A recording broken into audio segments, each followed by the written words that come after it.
Kjo është një stacion publik, mund qendër të Shëngjit. Kjo që është plazh publik i menaxhuar, po i menaxhuar nga bashkia. Tani, cili është skema e menaxhimit që kemi ne? Ktu është fakultative gjithçka. Por këtë çadra janë gati nëse një pushues don që të marr shëzdohen në shërbim, ne afrojmë shëzdohen këtë një pagesë që është 4.000 lekë vjetra. Bashkia Lezhë me kompaninë publike është qendra plazh që ka krijuar në bazë rregullore së që ne kemi bërë, mu këtu në zemër të Shëngjinit ka plazhin publik. Siç e shikoni është një hapësirë e mjaftueshme, e madhe. Ka dhe të tjera si kjo, sigurisht nuk t'i ha plazhet publike pa merak. Është garantuar gjithmonë. Por është shumë e rëndësishme dhe dua që t'ju tregojmë gjithëve se si e ka organizuar Bashkia Lezhë me stafin e vet, ka bër investimin me çadrat.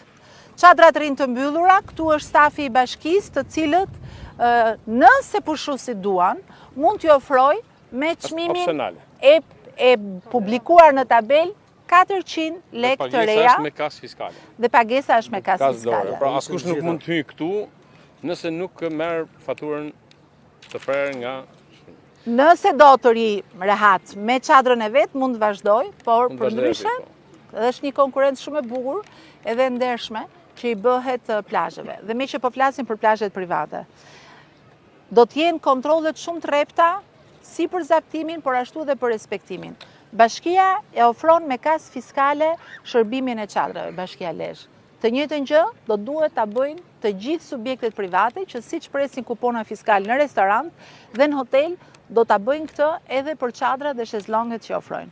Sepse jemi absolutisht në mbështetje të biznesit privat që të shtojë të ardhurat, të shtojë ekonominë, por po kështu duhet shlyejmë dhe detyrimet ndaj shtetit që të mos kemi ekonomi informale. Ajo që është e rëndësishme të themi është që me rregulloren e re praktikisht jo vetëm kemi shtuar sipërfaqen e detyrueshme të plazheve, 30% plus 300 metra në çdo 1 kilometër. Por bashkitë si vjet kanë shtuar vetë në hartën që kanë bërë që në shtator sipërfaqen e plazheve publike, edhe për shkak se mundësinë për plazhe private ne ja japim vetëm subjekteve të cilët kanë një hoteleri.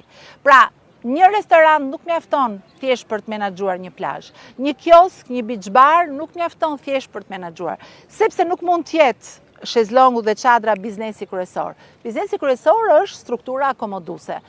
Kemi nevojë për kapacitete shtretësh. Dhe plazhi është një shtesë që i shtohet hotelerisë. Pjesën tjetër të plazheve, dhe ne kemi shkuar në llogarinë që bëjmë tani, 50% të plazheve i kemi publike, në shumë nga bashkitë, unë për shembull në bashkinë Shkodër shkon edhe mbi 60%, sepse edhe në ato raste 83% shkon bosh në Lezhë, nga Talja deri këtu. Nga Talja deri në Shëngjin 83%. Këtu është zona më ngarkuar se me hoteleri. Këtu është përqendrimi i hotelerisë dhe ka më shumë ngarkesë.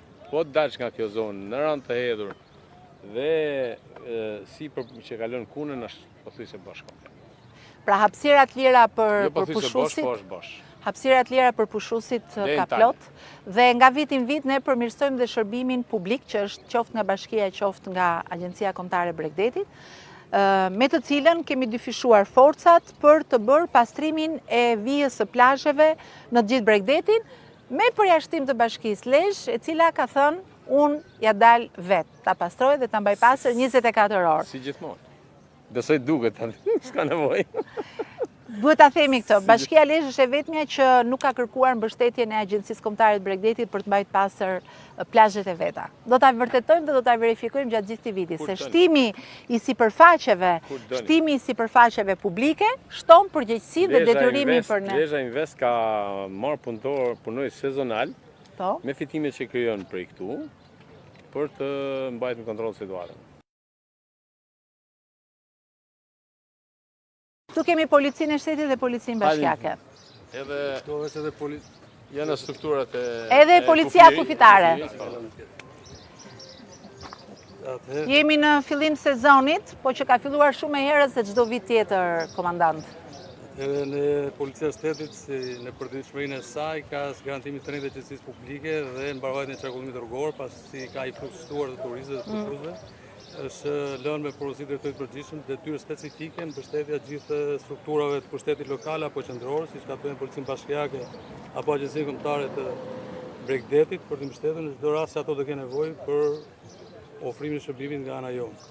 Kështu që gjithë policia është angazhuar maksimalisht, të gjitha strukturat e policisë shtetit janë angazhuar maksimalisht për një mbarvajtje sa më të mirë të gjithë. Ne do kemi nevojë për mbështetjen tuaj, sidomos në dy aspekte. Le të themi që e keni të lehtë deri diku detyrën këtu në qarkun e Lezhës, në Bregdetin e Shëngjinit, por edhe në ranën e Hedhën, sepse pushteti vendor, me sa duket, kjo origjina e profesionit kryetarit bashkisë e ka luajtur punën e vet, por zaptimet që mund të ndodhin, edhe zaptimet nuk janë thjesht zaptime nga subjekte private. Nganjëherë na ndodh që edhe, unë e di që s'ndodh në Lezhë, po përfitoj nga ky moment që ta them, që edhe banorë, të cilët kanë shtëpitë, ngulin çadrat në qershor dhe i shkulin në shtator. Edhe ky zaptim është. Është zaptim nga individi, po jo nga zaptim nga subjekte private, pra komerciale. As këtë nuk do ta lejojmë, sepse çfarë është publike, është thjesht ditore, nuk mund të jetë publike 3 mujore. E para, dhe problemi dhe sfidën më të madhe që ne kemi, është sfida me pasërtin. Është sigurisht kapacitetet e bashkisë sa do të shumë fishuara dhe të përforcuara dhe të monitoruara gjatë këtij sezoni për mirëmbajtjen e pasërtisë janë në nivelin më të lartë, por imagjinoni që është si një shtëpi e cila popullohet befas me 10 herë më shumë se sa ka banor. Kështu që na rrof turizmi nëse ne nuk përballojmë këtë që e kemi sfidën më të madhe, sfidën e pasërtisë. Kështu që edhe aty, kushdo që shkel rregullat për mirëmbajtjen e mjedisit, prap përveç policisë bashkiake që ka detyrën kryesore, qoftë për aplikimin e gjobave, qoftë për vretje, qoftë edhe deri në mbyllje të aktiviteteve private, policia e shtetit do të jetë, besoj, në krahun ton, sepse është ndoshta viti me fluksin më të lartë që ne kemi pas ndonjëherë dhe besoj do kemi në rritje. Absolutisht policia e shtetit e ka detyrë funksionale. Përshëndetje. Si jeni? Mirë se ju gjetëm. Ky është infopointi i bashkisë. Po. Vinë njerëz? Kërkojnë informacion? Shumica vinë tuj. Okej. Gjithashtu edhe turista nga Kosova, imigrant. Edhe kërkojmë edhe interesante për me vizitu në qytetin e Shëngjinit. Ose hotele, ose restorante ku mund të... Sigurisht që po edhe të tradicionale. Gjithashtu edhe për pjesën e historisë, si goxha turista kërkojnë për pjesa e historisë të Lezhës të para shumë, edhe për pjesën, siç e tha kolegja, pjesa e turizmit është pjesa më e rëndësishme. Normal. Tani kemi nxjerrë një gujë të re përveç tjerave. Po, kjo është guida e re që kena bërë javën e fundit, ne do urojmë edhe ministrës 2 pagu, që nëse ti keni aty që edhe kur shkojnë panajër 2 pagu, Sigurisht kemi gjithë kasetet e lehtë. A, këto janë për ministrinë që ne t'i çojmë në... Tjenë për arsye se kemi bërë gjithë aktivitetet, jo vetëm histori gjeografi që mund kanë pas dikur guidet, po kanë harta, kanë atraksione, kanë itinerare, kalendarin e aktiviteteve, gjithë janë të kombinuara në një guidë. Dhe ndahen në sektore, E keni vetëm në format letra apo edhe në format elektronik? Edhe elektronik, jo dërgoj elektronik, po. Sepse me ndërkohë... antibarkodje merr edhe elektronik. Okej, super. Dhe ndahen sektore. Është edhe këtu te kam lehtë. Ah, po, është Guidë virtuale. E keni me në 360 QR code. gradë është në Google. Është platformë që ne kemi. Guidë virtuale. Super. Kemi gjitha objektet. Pra të gjithë itineraret në anglisht? Komplet Po, shqipe dhe anglisht. Në anglisht dhe Edhe shqipe. online, edhe në formë libri. Edhe me udhërrëfyesi turistik që kemi bërë një kombinim me Ministrinë e Turizmit që janë certifikuar dhe ne i kemi hedhur që t'i kenë këtu në Lezhë kush janë Me gjithë kontaktet e telefonit. Po, Pra një punë shumë e mirë e bashkisë Lezhë. Po.